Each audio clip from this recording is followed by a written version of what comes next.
প্রতিষ্ঠা লগ্ন থেকে বাংলাদেশ কোস্টগার্ড দেশের সুবিশাল সমুদ্র সীমা, উপকূল এবং উপকূল তীরবর্তী অঞ্চলের জনগণের নিরাপত্তা রক্ষায় সর্বদা সচেষ্ট থেকে তাদের ভূমিকা পালন করে যাচ্ছে। পাশাপাশি জনগণের যান ও মালের নিরাপত্তা রক্ষায় বাংলাদেশ কোস্টগার্ড বিভিন্ন সময় এ ধরনের অভিযান পরিচালনা করে জনগণের যান ও মালের নিরাপত্তা নিশ্চিত করছে। আমরা সম্প্রতি সেন্ট মার্টিনগামী দুটি জাহাজ, একটি হচ্ছে আটলান্টিক ক্রুজ এবং কর্ণফুলী এমভি কর্ণফুলী এক্সপ্রেস, দুটি জাহাজ চরে আটকে যাওয়ার ঘটনা ঘটে। পাশাপাশি সর্বশেষ 27শে ডিসেম্বর 2025 আটলান্টিক ক্রুজ জাহাজটিতে অগ্নিকাণ্ডের ঘটনা সংঘটিত হয়।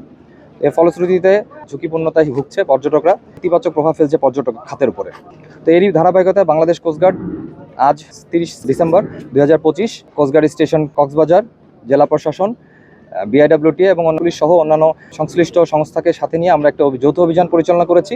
অভিযানে আমরা যাত্রীদের নিরাপত্তার জন্য বেশ কিছু কাগজপত্র যাচাই বাছাই করেছি তাদের, এবং আমরা এর মধ্যে রয়েছে যে রেজিস্ট্রেশন সনদ, ফিটনেস সনদ, পাশাপাশি তাদের অগ্নি নির্বাপনী ব্যবস্থাপনা, তাদের লাইফ জ্যাকেট, লাইফ র্যাফট সংখ্যা, লাইফ বয়, আমরা এই সকল বিষয় যাচাই বাছাই করেছি। পাশাপাশি ইঞ্জিনের আমরা ইঞ্জিন রুম থেকে শুরু করে ওভারঅয়েলিং, ইঞ্জিনের সকল মেনটেন্যান্স লগবুক রয়েছে, এগুলো আমরা যাচাই বাছাই করে দেখা গিয়ে ফিটনেস সনদ নাই। কিছু কিছু জাহাজে যে সকল পাইলট রয়েছে, মাস্টার রয়েছেন, এমএমও কর্তৃক যে সার্টিফিকেট রয়েছে সেই অনুযায়ী তারা যারা থাকার কথা মাস্টার তারা নাই, প্রকৃতপক্ষে অন্য মাস্টাররা এটা চালাচ্ছেন জাহাজগুলো, যেগুলো আসলে আইন বহির্ভূত।